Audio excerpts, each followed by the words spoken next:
Hello, everyone. It's Shane Conto, your Wasteland reviewer, and welcome to Wasteland Talks, my weekly talk show where I talk about whatever the hell I want. And back at it again for another episode of album analysis. I got Jim and Alex, two music buddies, here to talk about. Jim, what album are we going to be talking about?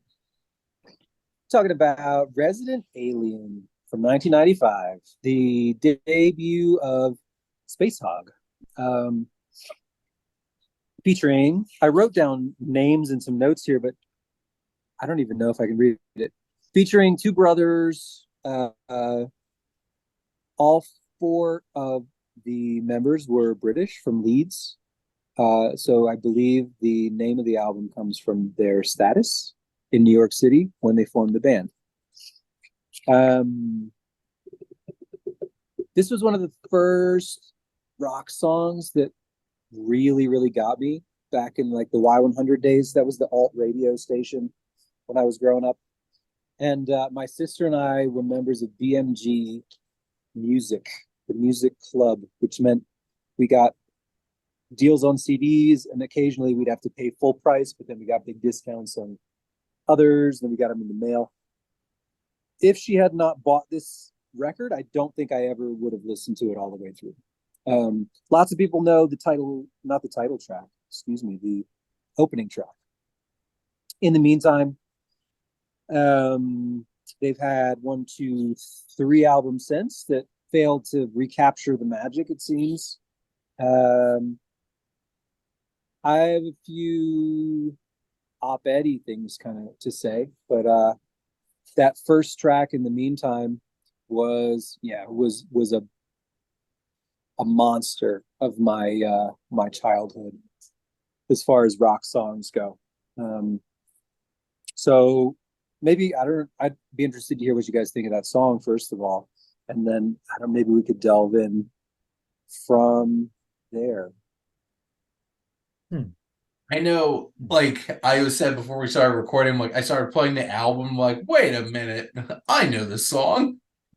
And it became very clear, like very quickly, and like I have certainly heard the song a lot. Especially like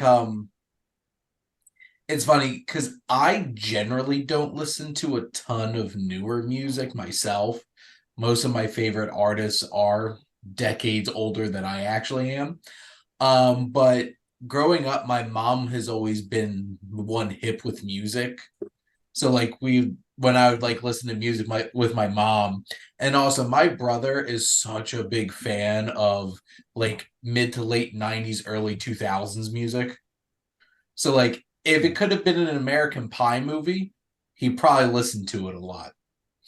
So it's like one of those kinds of things where it's just like that song felt like I got time warped back to the 90s when it started playing. When I started listening to him, like this has such that like 90s alternative rock kind of feel to it. And I enjoy the song. It's a very catchy song.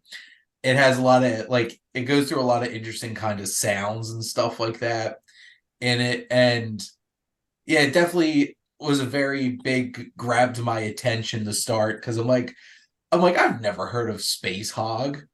And what the hell is this? So I started listening to him like, oh, wait a minute. I know a song already. Did I know any of the rest of them? Nope. But knew that one. How about you, Alex? Same here. I had never heard of this band. I had never heard of them. When I heard the first track, like you, it was familiar. Like I knew I had heard it before, but like even now, like it's not coming back into my head. It's not a song that like for me, it doesn't.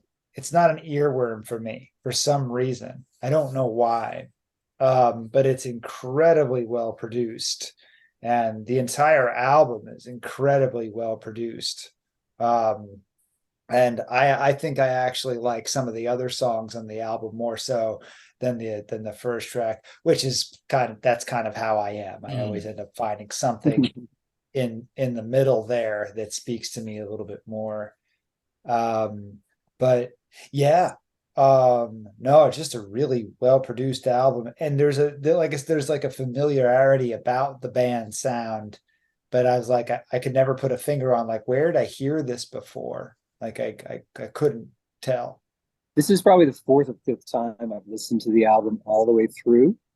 And it took me until we got down to near the end. It was like The Last Dictator or Never Coming Down Part Two. And I was like, it's Axl Rose. That's what I'm hearing in this guy's voice. It's Axl Rose. Okay. Yeah. Why Axl Rose? So I don't know if Just it's gonna click right away, but I wrote down a bunch of like other bands and artists that I thought might have been influences and I kind of heard. But I'm curious to hear if you guys heard any, I don't know, 70s, 80s, whoever. I heard a little bit of like carryover 80s in like the guitar tone, carried over from like the late 80s, early 90s, but it still felt like it was more of the 90s. Um, I didn't hear Axl Rose per se, but I did hear the 80s flavor in the vocal in some places, but it didn't sound like they were going for that. Again, it just kind of was like carried over from that era, which I think you could even hear in some stuff from the grunge bands in the early 90s. Like you can kind of hear like, okay, this very could have been a glam, 80s metal hair band if things just didn't shift. So I hear, but only a little bit, like just a pinch. I only hear a pinch of that. When I was on the Wikipedia page, I just read because I didn't know anything about this band, so I was just like, let me find out. Like I didn't realize they were British. I didn't realize they were English guys in New York. And then, they said that one of the influences was Bowie, and I was like, oh, okay, I can hear that now in what were some of the Bowie influence, Star Side and Zeros. Star Side and Zeros are very Bowie-esque, but I wouldn't have thought that until I read that. It's like, oh, okay, I can see that. Apparently Queen was an influence, although I don't really hear that. I don't hear the Queen influence so much. I never listened to T-Rex. Apparently T-Rex was an influence on them as well. Oh, that's interesting. I was never a big T-Rex fan either, but for anyone who's not familiar, Bang a Gong that's T-Rex. I'm a big fan of 20th Century Boy by T-Rex. I could see that. I could hear that. What I could definitely tell, like, especially on the song In the Meantime, it's like, certain eras of music have like certain vocals that are very like everybody was trying to sound like Eddie Vedder with like post grunge, Scott Stapp from Creed. But like the vocals on In the Meantime sound like very Rob Thomas and very like music of that time. I felt like that kind of similar kind of thing, because I don't know when Matchbox 20's first like big album came out. I think 3 a.m. like the album with 3 a.m. and stuff like that on it, but it kind of seems like, at least from like a vocal standpoint, sounded kind of familiar that way to me. But what was interesting is like there's a lot of their songs sound very different and they take very different approaches. Like some of them were like, was it the song Spacehog? It's just like it's like a very like jaunting kind of feel to the song and like the tempo of it and everything. And it's like so different from like first track to the next song. It's just like, well, I think we're in for like a nice variety of music here. I could definitely tell that some of it was, very Bowie-esque. And, David Bowie obviously is very influential on a lot of things, including music that pops up in Disney movies. Because like the song Shiny from Moana is just Jermaine Clement being David Bowie. But you could definitely tell like there's a couple of songs on here that kind of had that feel to it. And I also like how it had the ending track. It was one of those songs. It was like, why is this song 20 minutes? And then it's like, no, it's not. It's 2 minutes. And then it's just like silence. And then it comes back. Like, I legitimately start skipping through. I'm like, something has to happen here.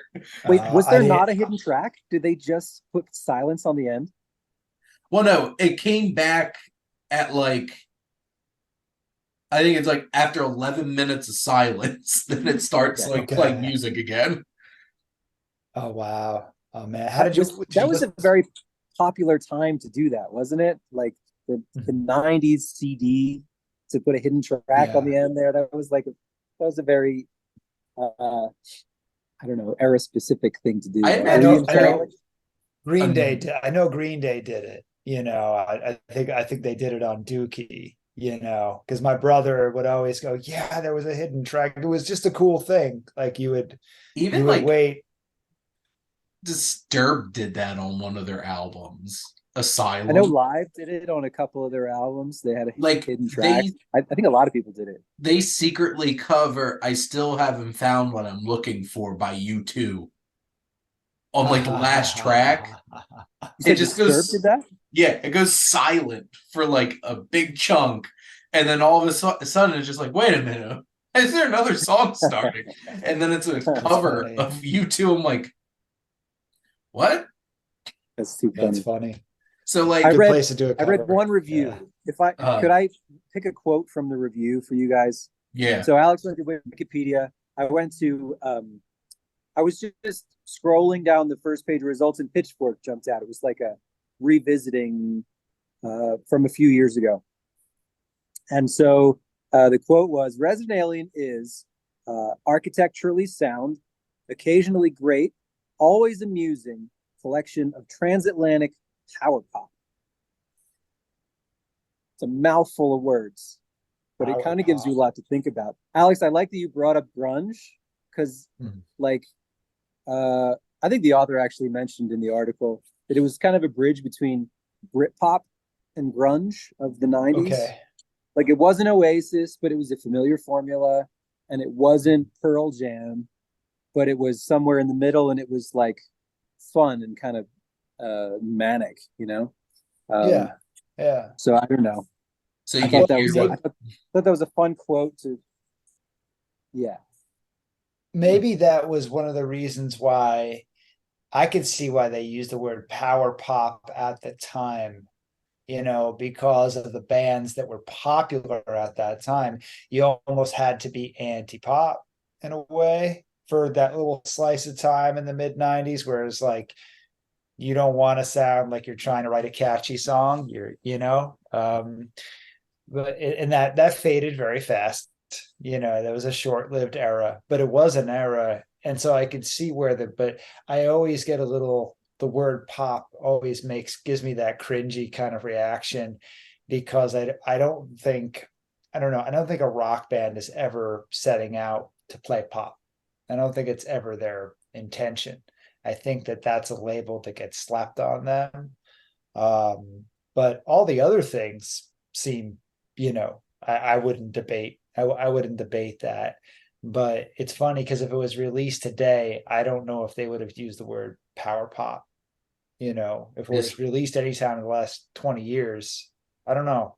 this 100% would be on 104.5 in Philly, or it's just like it's just Yeah. alternative. That's the thing. Right. Like, Right. how much like actual like rock music is released today? It's just like either you play pop music or like you're alternative and you just get thrown into like that kind of Yeah. box. I So know. Well, I mean, are you guys both saying that you wouldn't think of this as pop on first listen? Like this is rock music to you? Like on yeah. Wikipedia, it says pop, power pop, alternative rock, glam rock. I even well, I think that's where I guess some of the T-Rex comparisons are coming from because like they're glam rock.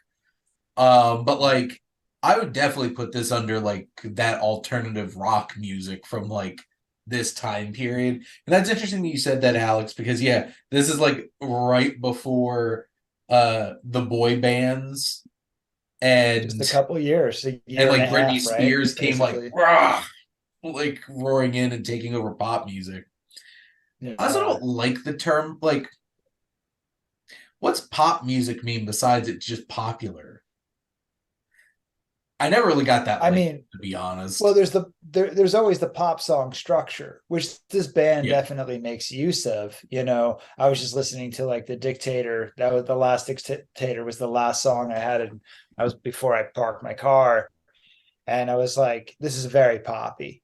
This is Like up who and the who last who's? dictator, like it's super poppy, no doubt about it. But I think it's the pop label that I think everybody kind of struggles with, and maybe some people don't. I know Michael Stipe didn't mind being called a pop star. He didn't care.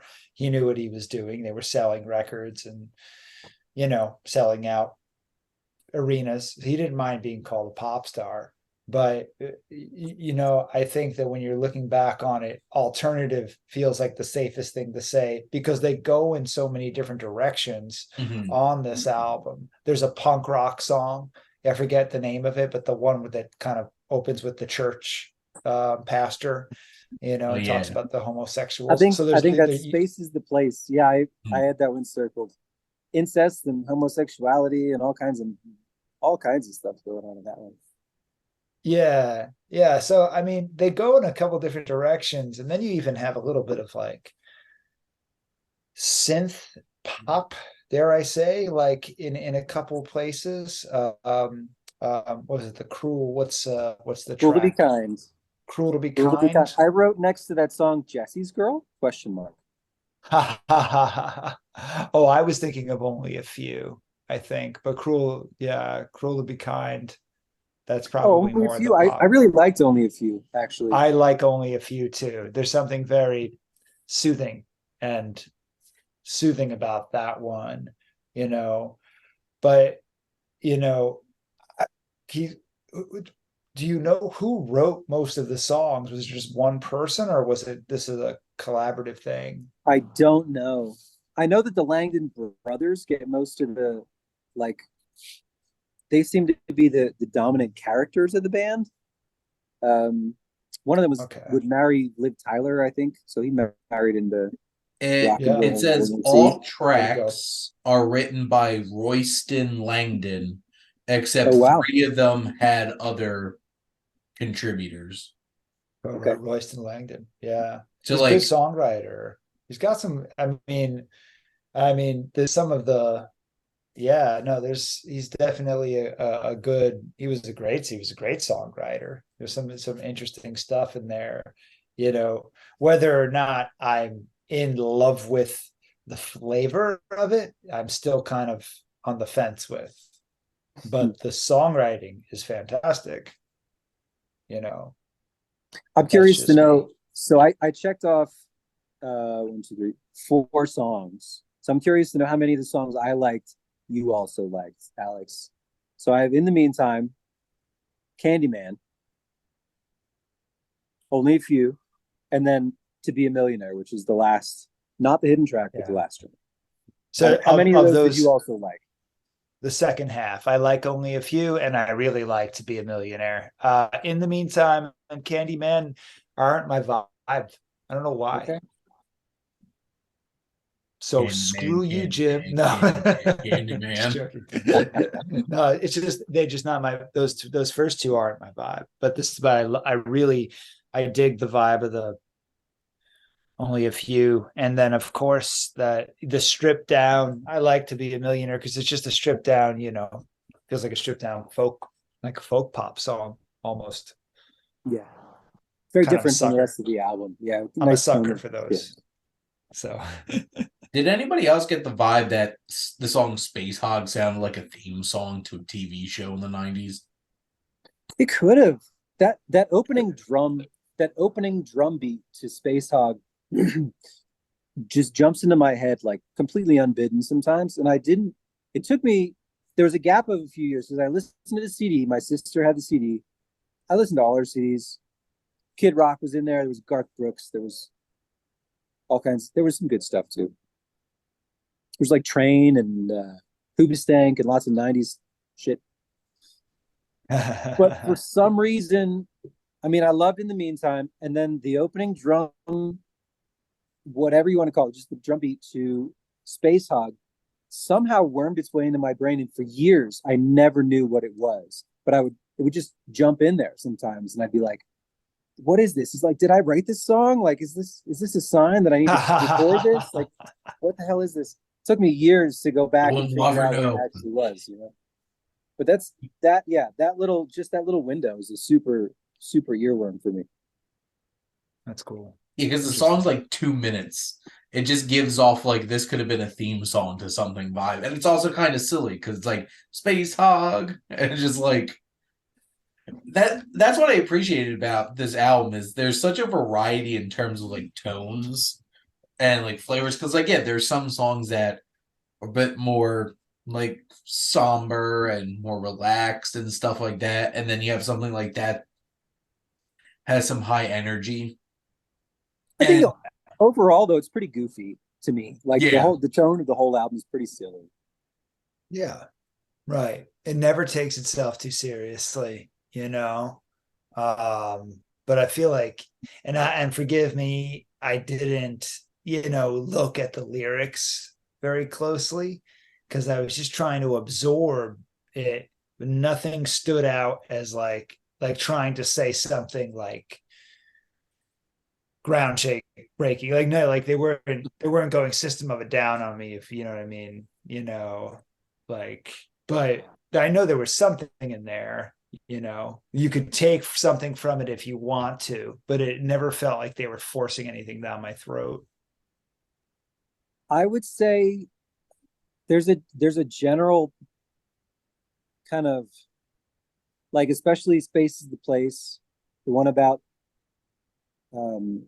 brothers doing it, and that might be a play on words with the scripture, brothers, whatever you want to make that, or The Last Dictator, for example. Like, there's something kind of sardonic and British in there, but like none of the lyrics struck me as being overthought. They came out and they had fun making the songs, and that I feel like that was it. That might be another reason you could make an argument for this being pop. I don't know. Go ahead, Alex. I have to ask a question because, and to add on that, I mean, some of the greatest artists, like, you could take something from it or not take something from some of their best songs, were songs that, like, this could be about a bunch of different stuff. Tom Petty's Refugee isn't about refugees. I don't think it, it could be, but it's not really about that either. I think it was really more about his frustration with the record company. But Rolling Stones, the Sympathy for the Devil reference, and what's the name of the song? You know which one I'm talking about? That's the name of the song. Never Coming Down, Part 1. Like, that's they're echoing Sympathy for the Devil from Stones. And when I read the yes, absolutely. I thought you meant what's this Stones song, and I was like, you just said it, Alex. That's it. Yeah. Never Coming Down, Part 1. Yes. Right. And that's the obvious, like, they're obviously referencing the Stones. Are they taking shots at the Stones in those lyrics, or is that just, am I reading too much into, like? My impression is no. Like, I got like I said, Bowie, I kind of got Bowie, but not so much in the sonic sense as the thematic sense. Like the Ziggy Stardust and the Spiders from Mars, like cosmic rock and roll thing. They definitely are there. You know what I mean? I got Axl Rose in his vocal quality. I got the Stones, the Darkness. But there's no. But what I'm asking is, later. I'm asking, are they taking shots? So I don't think they're taking shots at Bowie. Was going to be what that's what I was gonna say. Like, I don't think them doing this glam thing. I don't think they're doing it sarcastically. I just think they're Okay. doing it for fun. You know? Right, but not even in the song, and where they're echoing sympathy for the devil. Because I was like looking at, we're never coming down, Maybe. we're on a high. That's I was looking like are they taking shots at the idea of a rock and roll person who's Mm, always going to be high? They're never going to get taken off their pedestal. You okay. know, Maybe. that's just yeah. Maybe they had just like thrown me off my guard and I wasn't ready to take a second look at anything. But that's definitely possible. Yeah. Yeah, because they're British, they're English, right? And so, there should be some love there for the Stones. So maybe they're paying homage, but at the same time, the lyrics don't say, oh, they're not of respect for what's Hmm. going on in that song. They're kind of criticizing somebody who's above them, that's on a pedestal. Okay. Throwing stones at the Stones. Yes, that's. I don't Were know. there I any could just be. lawsuits going on at that time? Because I know the Stones have sued a few people. When did Bittersweet Oh, Symphony come really? out? Do you guys have access to the internet in front of you? Because I know Bittersweet Symphony, the Stones sued for Bittersweet Symphony. That was like 94, 95, right? So I mean, you might not be too far off here. Jim, I'm just laughing because of your question. Do we have access to the internet in front Yeah, of I us? my only device is in front of my face right now. So I have Sorry, my phone. this is what I have in front of me here. I've got pen and pad. That's right. There you go. Interesting. I actually turned off the Wi-Fi because I thought it might be a hindrance. But, Oh, I see. So there was a lawsuit from the Stones over Bittersweet Symphony. Um, It I didn't appears know so, that. yeah. Damn.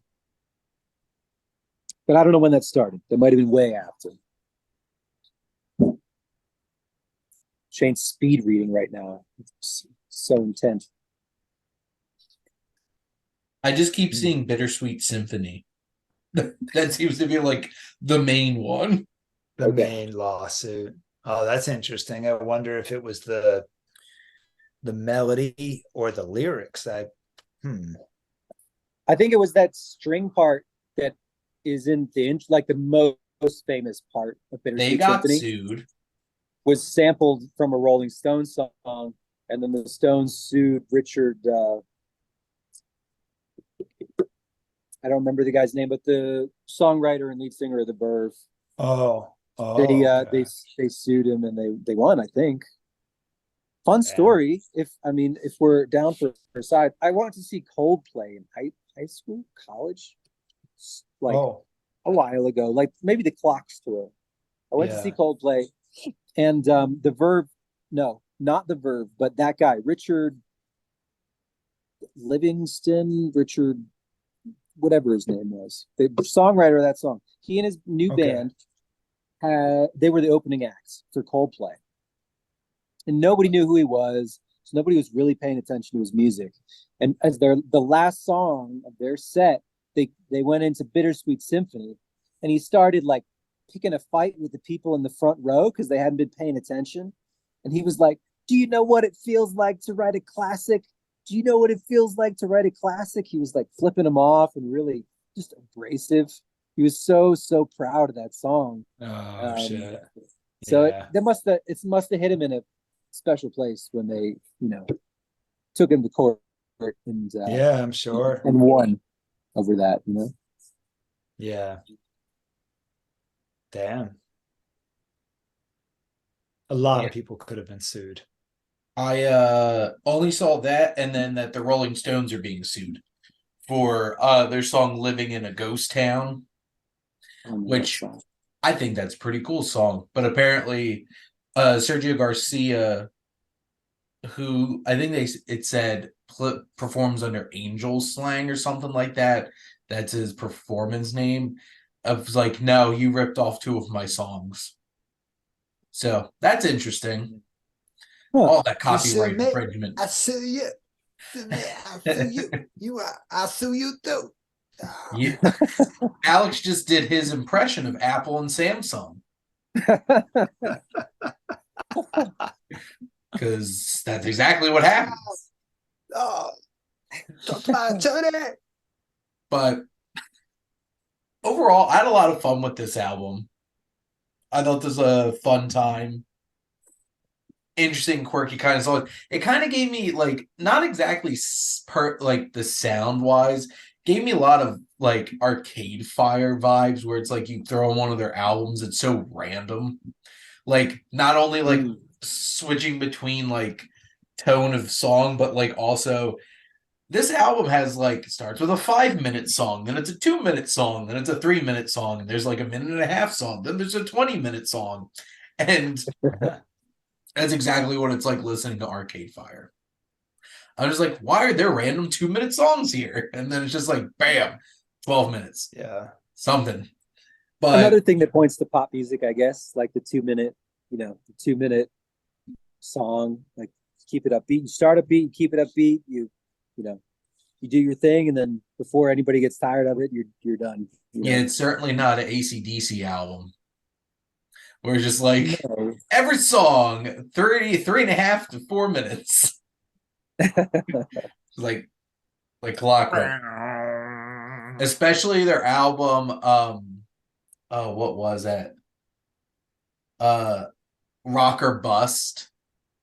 Literally, like every song on it was literally just 3 minutes. And I'm just like, this album has 12 songs and it's 36 minutes long. It's just like, bam, gone, done.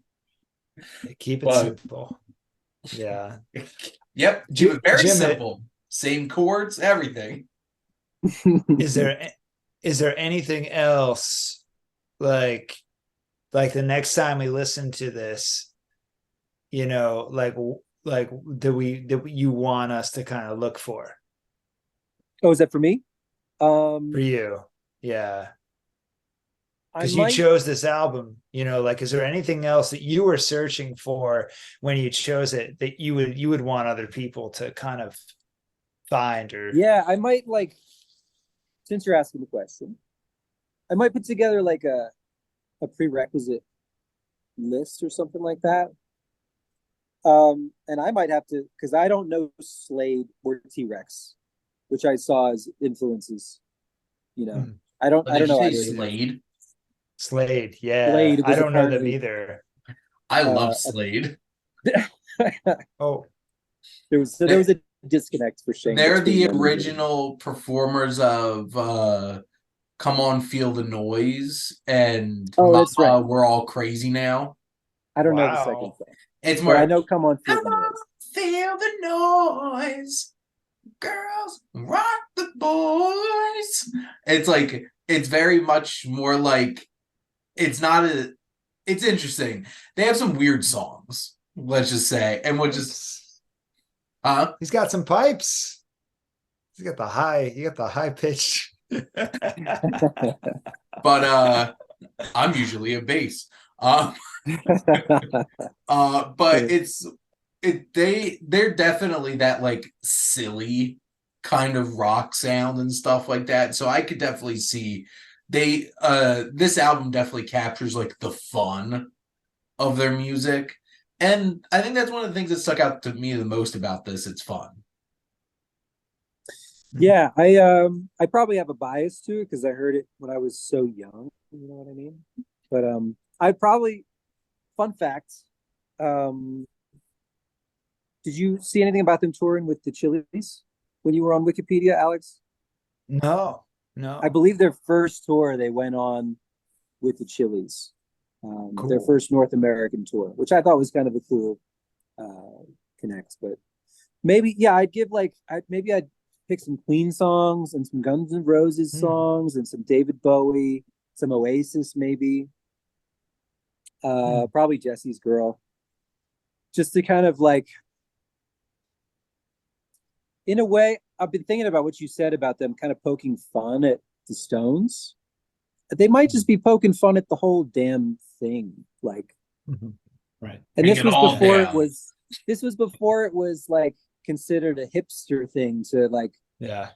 like. Do you guys know Father John Misty at all? I know the name, but The I'm name sure sounds I heard it. familiar. Father John Misty was in Fleet Foxes, and then he went and made a couple of indie albums on his own. But he like has been accused of ironically living the rock star lifestyle, but he's doing it in like a dead serious, head fucked kind of a way. Whereas these guys, I think we're doing it because they're like, why not? This might last for one tour or for 10 years, but let's enjoy it while we got it, right? That's kind of the impression I got from them, Okay. Wow. Yeah. Interesting. Yeah. And A I lot of think that's influences. all I got from it. Yeah.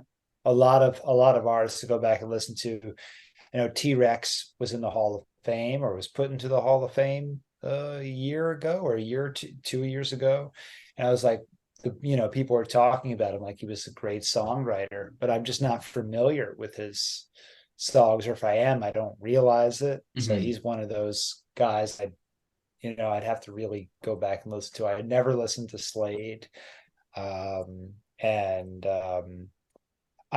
only slowly picking up some Bowie. I know the Bowie hits, and I know Ziggy Stardust. I listen to that album, but there's a lot of Bowie that I don't know. Have you watched Moon Age Daydream?